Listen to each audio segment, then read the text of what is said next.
Okay. Anyway, today's Tuesday, the week is young. Monday happened, we can pretend that it didn't happen. But still, there's a lot of time in the week and I have a lot of books planned for this week. So far, I've finished one, which is Curious Incident of the Dog in the Nighttime by Mark Haddon. This book follows Christopher Boone, a young 15-year-old boy who's very gifted, very talented, and has autism. One day, he discovers that his neighbor's dog has been murdered. And so he goes on a quest to find out who killed the dog. That's like the basic premise, and it's good. It's good, but I'm disappointed.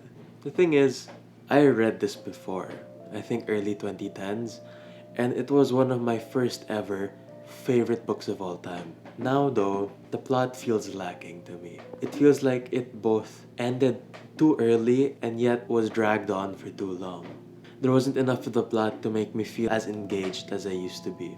Character development doesn't seem enough as well, but that's fine, because plot is not where this book shines. Where this book shines is in the voice of the character. You know that like sense of awe you get when you're reading a detective novel, or if you've watched Sherlock. Discombobulate. That awe when the detective is starting to bring up all of these small pieces of information that the average person wouldn't even notice in the first place. God! God! That's how I feel with the way Christopher Boone is speaking here. Since he's the one writing the book, he makes use of maps, drawings, diagrams. He incorporates a lot of math into it, and it feels really immersive. Since he struggles with emotion and social interaction, he avoids using metaphors and deep symbolism, and instead choosing to just be very direct and very elaborative in terms of narrating. It made it easier for young me to absorb all of those concepts in the book, and I think it helped kick off my maturation in terms of reading. Because at the time, I was reading books like Enid Blyton, I think, or maybe I was younger.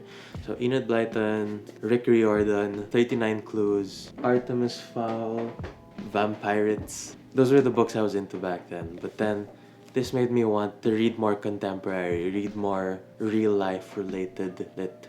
And so I'm so thankful for this book. Had I read it for the first time now, it wouldn't be special anymore. And it is getting knocked off my favorites pile, but I'm keeping it for nostalgia. It's a book I would recommend if you find this character interesting. So yeah, that's that for the first book I finished. The one I'm currently reading is Ocean at the End of the Lane by Neil Gaiman. Almost half of the way through, and I'm really liking it. This one is magical realism, I think. He returns to his childhood home, and then all of a sudden, all of these deep childhood memories come flooding back. The book starts off from the perspective of him as a 7-year-old, but the thing is, it is written in a way that the middle-aged protagonist is remembering the 7-year-old life rather than the voice of a 7-year-old child. I remember the first time I read all the memories came flooding back, I thought, it's not that hard to remember what happened when you were 7. But then I tried to remember what happened when I was 7 and I barely remember anything. I'm 20.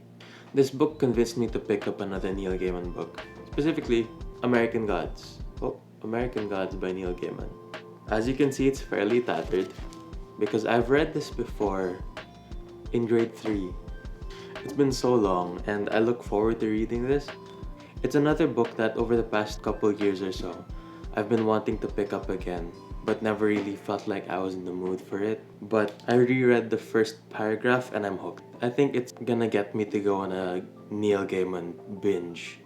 And while I'm reading American Gods, I might finish the Bookshop book by Jen Campbell.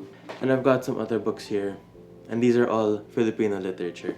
One is C by Bob Ong, which I picked up because the cover is really nice even though I ruined it with a crease. And I like Bob Ong's writing. And the whole gimmick with this book is that it's written in reverse. I don't think I've read a book like that except for a really simple children's book back in the day. So I'm interested to see how this adds more to the story. I also have The Pitan Schoolboy by Patricia Laurel. And last is Diaspora ad Astra, which is an anthology of science fiction from the Philippines. I'm not really in the mood for it, but I want science fiction, but not enough to pick up a thick Ken Liu book. So I'm thinking, if I need a break from American Gods or any of the other books, I can pick up a short story as a short buffer before going on. And the last book is not a book like a leisure book, but it's a textbook, and it's Theories of Personality. Theories of Personality was one of the classes that got cut off for me when COVID hit, so I never really got to learn that much. So I want to study it again while I have time. So those are all the books in my rotation for this week. Might change, might not, we'll see. And I'll see you after I finish Ocean. So, bye.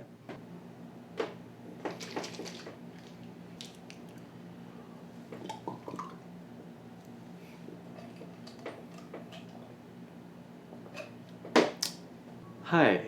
Yesterday, I finished Ocean at the End of the Lane, and it's really good. So, I'm gonna be talking a lot about this book for the rest of the video, and if you feel like there might be spoilers, then you can click away now, come back after. And I'll give you 3 seconds right now to leave the video.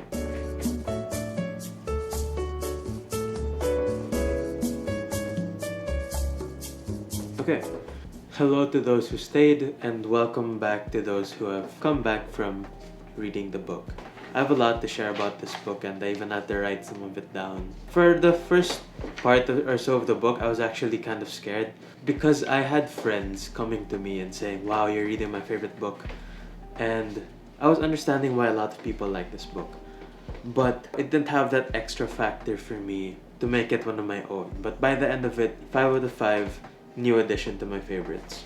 Neil Gaiman here captures well the voice of a 7-year-old child, mixed with the middle-aged protagonist's opinions on what happened when he was a child. He shows the innocence of a child and yet the powerlessness that a child can feel from adults. He remembers here when he was 3 or 4 years old that adults were constantly telling him that he was a monster during this period, a monster of a child. But in his memory, he wasn't a monster, or he wasn't trying to be a monster. He was just a 3 or 4-year-old child trying to have his own way. And I think it's important for an adult to understand that a child is a child. A lot of expectations we have for children are unrealistic, and so are the punishments and the way we react to them.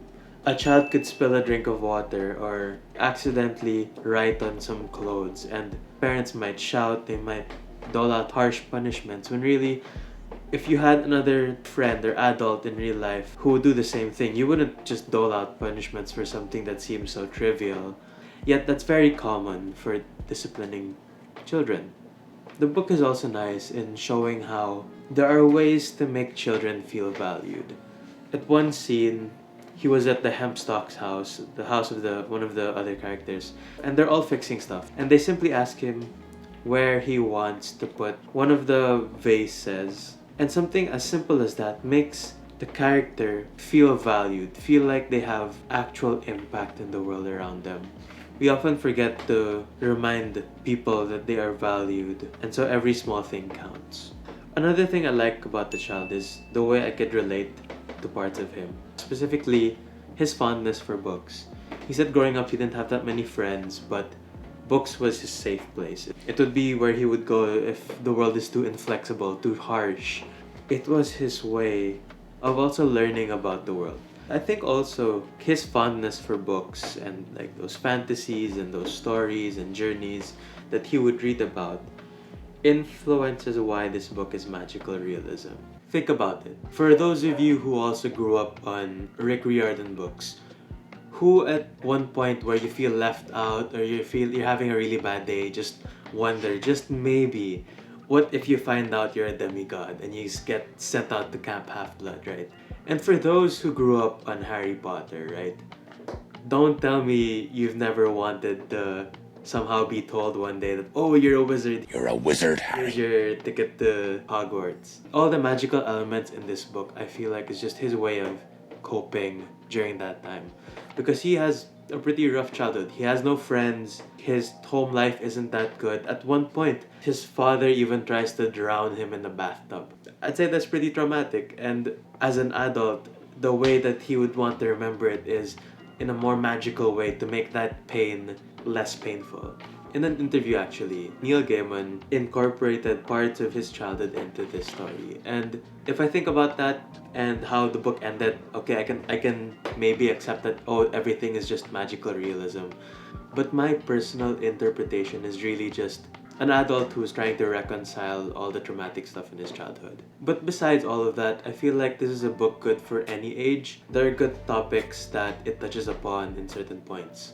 Like, what is it that we fear? Is it something that is actually scary? Is it something that shouldn't be scary but we're scared of it anyway? Are there things that we aren't scared of but a lot of us should be scared of? What is adulthood? Is anyone actually an adult or a quote-unquote grown-up? Or are we just all children inside, scared and maybe just hoping for a life where we can be a person? Do we feel like we're failing as human beings? Or is there no such thing as passing or failing as a human being? There's also that aspect of understanding loneliness that comes for men growing up in the society where emotions or showing emotion is frowned upon or is suppressed. And there's many more themes that go throughout the book that make me really want to recommend this to everyone. If you're slightly younger, maybe there are some themes you might not understand, but they are still told in a way that you could still appreciate and then further appreciate if you were to read the book again in the future. So yeah, that's it for this book. This video took so many takes, but I'm happy it's done, and thanks for watching. Don't forget that registering to vote has been extended until October 30, so please register if you can, because we really need everyone to vote this coming March. Please know that your vote counts and you can make a difference with this. Hope you have a good weekend. Bye.